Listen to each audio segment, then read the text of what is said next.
Hello दोस्तों, आज 25 दिसंबर 2020 और 25 दिसंबर 2020 से जितने भी हरियाणा है करंट अफेयर क्वेश्चन बनते हैं हम सभी इस वीडियो में डिस्कस करेंगे और साथ साथ उनके बारे में कुछ एक्स्ट्रा फैक्ट भी पढ़ेंगे। इसलिए आप वीडियो को ध्यान से देखिए और लास्ट में आपके लिए क्वेश्चन देखते हैं कि तैयारी किस लेवल पर पहुंच चुकी है और आप इसकी पीडीएफ फाइल नीचे डिस्क्रिप्शन से डाउनलोड कर सकते हैं। तो चलते हैं पहले क्वेश्चन पर। क्वेश्चन नंबर 1 है, हरियाणा सरकार ने ग्रामीण इलाकों में पंचायत टैक्स के नाम पर बिजली पर कितने प्रतिशत टैक्स लगाया है? तो हरियाणा सरकार ने पंचायत टैक्स के नाम पर एक टैक्स निकाला है और अब बिजली पर लगाने जा रही है, तो कितने प्रतिशत लगाएगी? तो राइट आंसर होगा ऑप्शन 2% टैक्स लगेगा बिजली पर, वो भी पंचायत टैक्स के नाम पर। आपको याद रखना है और इसके बारे में कुछ एक्स्ट्रा फैक्ट पढ़ लेते हैं। हरियाणा के गांव के घरेलू एवं औद्योगिक उपभोक्ताओं को बिजली पर 2% पंचायत टैक्स देना होगा। इससे ग्रामीण उपभोक्ताओं पर लगभग 125 करोड़ का बोझ पड़ेगा। प्रदेश की भाजपा और जसपा गठबंधन से सरकार में पंचायत आय के नाम पर इनकी पंचायत की आय बढ़ाने के नाम पर टैक्स लगाने जा रही है। उस टैक्स का बोझ आम आदमी की जेब पर पड़ेगा, क्योंकि यह टैक्स गांव के ग्रामीण इलाकों पर लगेगा और गांव में रहने वाले लोगों को अपनी जेब से ज़्यादा पैसे देने पड़ेंगे बिल के रूप में, क्योंकि वे जो 2% टैक्स सही हमारे बिजली के बिल में जुड़ कर आएगा और बाद में बिजली विभाग इस 2% टैक्स को गांव के सरपंच को पहुंचा देगा जिस गांव से वो टैक्स वसूला है, और उस सरपंच उस गांव के विकास में इसका खर्च उपयोग करेगा, लेकिन यह जाएगा हमारी जेब से। अब जिक्र पंचायत का हुआ, तो पंचायत का विभाग का मंत्री कौन है, तो उसके बारे में पढ़ लेते हैं। उप मुख्यमंत्री दुष्यंत चौटाला, जन्म हुआ था 3 अप्रैल 1988 ईस्वी में और इन्होंने अपनी पार्टी है पॉलिटिशियन पार्टी का नाम है जननायक जनता पार्टी की स्थापना जींद में हुई थी 2018 में। आपको याद रखना है। और दुष्यंत चौटाला हरियाणा के उप मुख्यमंत्री है और ये छठे उप मुख्यमंत्री हरियाणा के। आपको ये भी याद रखना है। उनके पास विभाग कौन कौन से है, तो विभाग है इनके पास राजस्व और आपदा प्रबंधन, आबकारी एवं कराधान विभाग भी इन्हीं के पास है, और मोस्ट इंपोर्टेंट है पंचायत एवं विकास विभाग भी इन्हीं के पास है, और एक दूसरा है उद्योग एवं वाणिज्य विभाग भी दुष्यंत चौटाला के पास है।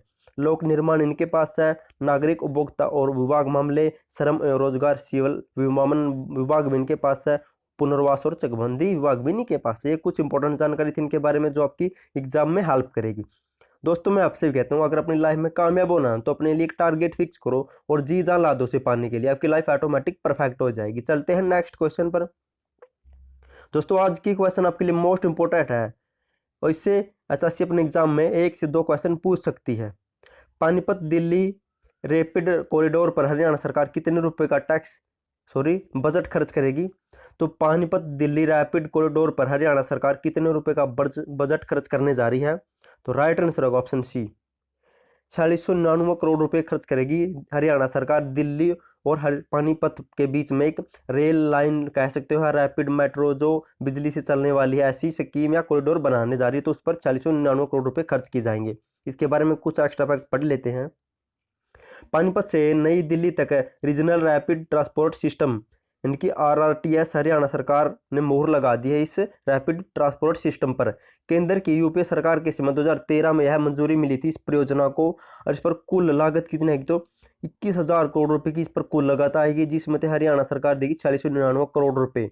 और ये रैपिड ट्रांसपोर्ट सिस्टम शुरू होने के बाद पानीपत से दिल्ली में सिर्फ 45 मिनट में जाया जा सकता है, और इसकी कुल लंबाई होगी 103.02 किलोमीटर लंबी रेल लाइन कह सकते हैं, तो यह बनने जा रही है, आपको याद रखना है। चलते हैं नेक्स्ट क्वेश्चन पर। हरियाणा के नए नगर निगम मानेसर में कितने गांवों को शामिल किया जाएगा?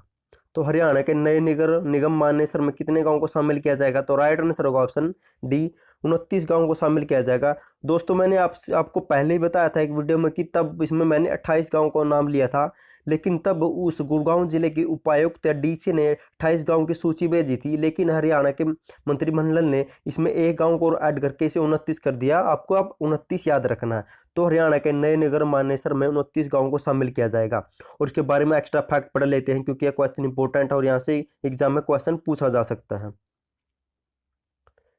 हरियाणा के 11वें नए नगर निगम में मानेसर में 29 गांवों को शामिल किया गया है।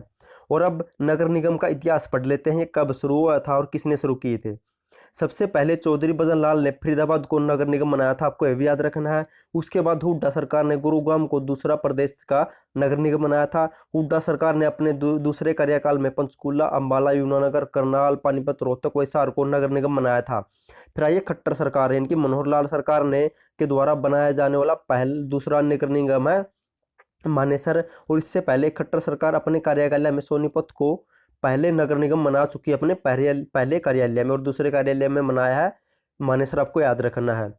और सोनीपत के निगम बनने के पहली बार चुनाव हो रहे, सोनीपत निगम बनने के बाद पहली बार चुनाव हो रहे हैं, और उसका चुनाव होगा 27 दिसंबर को, आपको यह भी याद रखना। और ये इंपॉर्टेंट क्वेश्चन है, यहाँ से क्वेश्चन पूछा जा सकता है 100%, आपको ये रट लेना है, आप कहीं पर आप नोट कर सकते हो इसे, और वैसे ही आप PDF फाइल तो आपके पास ही रहेगी। चलते हैं नेक्स्ट क्वेश्चन पर। दोस्तों अगर आपको वीडियो पसंद आए तो वीडियो को लाइक और चैनल को सब्सक्राइब जरूर कर दे, और साथ में बेल आइकन दबा दे, ताकि आने वाली हर वीडियो का नोटिफिकेशन आपको मिलता रहे और आपकी तैयारी बेहतर तरीके से चलती रहे। तो क्वेश्चन नंबर 4 है, हरियाणा सरकार ने शुगर मिलों में नए एथेनॉल प्लांट स्थापित करने के लिए कितने करोड़ रुपए की गारंटी दी है? तो गारंटी दी है या कितने करोड़ रुपए देगी, तो इसका मतलब ये है, तो राइट आंसर होगा ऑप्शन बी, 235 करोड़ रुपए देगी हरियाणा सरकार शुगर मिलों में एथेनॉल प्लांट स्थापित करने के लिए और चीनी मिलों को विकास करने के लिए। तो इसके बारे में पढ़ लेते हैं कुछ एक्स्ट्रा फैक्ट। शुगर मिलों एवं एथेनॉल प्लांट के लिए 235 करोड़ की गारंटी हरियाणा सरकार पानीपत, करनाल, शाहबाद शुगर मिल में चीनी संयंत्र और प्लांट स्थापित करेगी। इसके लिए 235 करोड़ रुपए के सावधानिक ऋण के लिए सरकार को लोन की गारंटी दी है, यानी सरकार ने लोन देने की गारंटी दी है 235 करोड़ की। इसके लिए 235 करोड़ रुपए गारंटी दी जाएगी। सोमवार को कैबिनेट बैठक में इस प्रस्ताव को मंजूरी दे दी गई है। पानीपत के डाहर गांव में 28 मेगावाट को जनरेशन प्लांट के साथ 5000 TDC का प्लांट स्थापित होगा। इसी के तहत करनाल में शुगर मिल में 18 मेगावाट को जनरेशन प्लांट के शुगर मिल का विस्तार 3500 TDC तक हो जाएगा। इसके साथ इनका विकास भी किया जाएगा। चलते हैं नेक्स्ट क्वेश्चन पर। क्वेश्चन नंबर 5 है, हरियाणा सरकार ने प्रदेश की किस नई उद्योग हरियाणा उद्यम और रोजगार नीति को मंजूरी दी है? क्वेश्चन भी आपके लिए इंपॉर्टेंट है। हरियाणा सरकार ने प्रदेश की किस नई हरियाणा उद्यम और रोजगार नीति को मंजूरी दी है? तो राइट आंसर होगा ऑप्शन सी, हरियाणा उद्यम और रोजगार नीति 2020 को मंजूरी दी हरियाणा सरकार ने। और इसके साथ किसका विकास होगा, तो इसके बारे में कुछ एक्स्ट्रा फैक्ट पढ़ लेते हैं। हरियाणा सरकार ने प्रदेश की नई हरियाणा उद्यम एवं रोजगार नीति 2020 को मंजूरी दी है।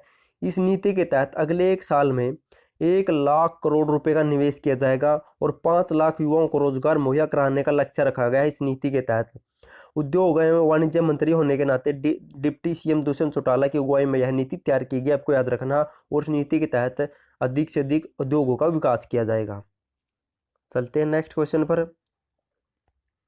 क्वेश्चन नंबर 6 है, हरियाणा सरकार ने अफोर्डेबल हाउसिंग पॉलिसी 2013 किफायती आवास योजना भी कह सकते हैं में संशोधन करके अधिकतम कितने एकड़ में कॉलोनी बनाने की मंजूरी दी है? तो कितने एकड़ में कॉलोनी बनाने की मंजूरी दी है? तो अधिकतम, तो राइट आंसर होगा ऑप्शन सी, यानी कि 30 एकड़ में अब अधिकतम से ज़्यादा अधिकतम कॉलोनी बनाई जा सकती है। इसके बारे में एक्स्ट्रा फैक्ट पढ़ लेते हैं। हरियाणा सरकार ने अफोर्डेबल हाउसिंग पॉलिसी किफायती आवास योजना में बड़ा बदलाव किया है। अब इस स्कीम के तहत कॉलोनियाँ 30 एकड़ तक काटी जा सकती है। अभी तक अधिकतम 10 एकड़ में काटी जा सकती थी, पहले ज़्यादा से ज़्यादा 10 एकड़ में बनाया जा सकती थी, लेकिन अब इस पॉलिसी में बदलाव कर दिया गया। अब 30 एकड़ में बनाया जा सकती है ज़्यादा से ज़्यादा किफायती आवास योजना के तहत कॉलोनी। और पूर्व हुड्डा सरकार ने 2013 में यह नीति लाई थी, तब 10 एकड़ में बनाया जा सकते थे, लेकिन अब खट्टर मंत्रिमंडल ने इस नीति में बदलाव कर दिया और अब 30 एकड़ में आप कॉलोनी बना सकते हैं। और ये 30 एकड़ में बनाया सकती है ज़्यादा से ज़्यादा, और कम से कम अब 4 एकड़ से लेकर वे 30 एकड़ में बनाया जा सकती है। आपको याद रखना है, यानी कि 4 एकड़ से 30 एकड़ में किफायती आवास योजना के तहत कॉलोनी बनाई जा सकती है। चलते हैं नेक्स्ट क्वेश्चन पर। मोस्ट इंपोर्टेंट क्वेश्चन ये भी आपके लिए, हरियाणा के नए नगर निगम मानेसर का कुल क्षेत्रफल कितने वर्ग किलोमीटर है? यानी कि जो भी हरियाणा का 11वां नगर निगम मानेसर बना है उसका कुल क्षेत्रफल कितना है, यानी कि कितने गांवों को शामिल करके उसका कुल क्षेत्रफल कितना बन चुका है?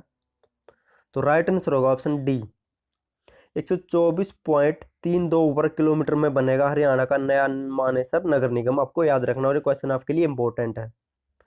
चलते हैं नेक्स्ट क्वेश्चन पर। दोस्तों यह पिछली वीडियो मैंने आपसे क्वेश्चन पूछा था, किस तारीख से पूरे हरियाणा प्रदेश में ई-ऑफिस कार्य प्रणाली के तहत काम करना शुरू कर दिया जाएगा? तो बहुत से बच्चों ने राइट आंसर दिया। थैंक यू सो मच, आप ऐसे ही लगे रहना, आपका सिलेक्शन जरूर होगा और आपकी तैयारी बेहतर होती रहेगी। तो इसका राइट आंसर होगा ऑप्शन ए, 25 दिसंबर 2020 से हरियाणा प्रदेश में पूरी तरह से ई-ऑफिस कार्य प्रणाली शुरू हो जाएगी। इसके तहत अब कागजी कार्रवाई बंद हो जाएगी और सारा काम ऑनलाइन कंप्यूटर के माध्यम से होगा, आपको याद रखना है। और आज का क्वेश्चन है, देखते हैं आपकी तैयारी किस लेवल पर पहुंच चुकी है। तो हरियाणा सरकार ने हरियाणा योग परिषद का नाम बदलकर क्या रखने जा रही है? तो हरियाणा सरकार हरियाणा योग परिषद का नाम बदलकर अब क्या रखेगी, आपको ये बताना। अगर आपको इसका आंसर पता हो तो कमेंट बॉक्स में कमेंट जरूर करना। कमेंट करने से आपको क्वेश्चन लंबे समय तक याद रहता है। और दोस्तों अगर वो वीडियो पसंद है वीडियो को लाइक और चैनल को सब्सक्राइब जरूर कर देना। थैंक यू सो मच आपका वीडियो देखने के लिए।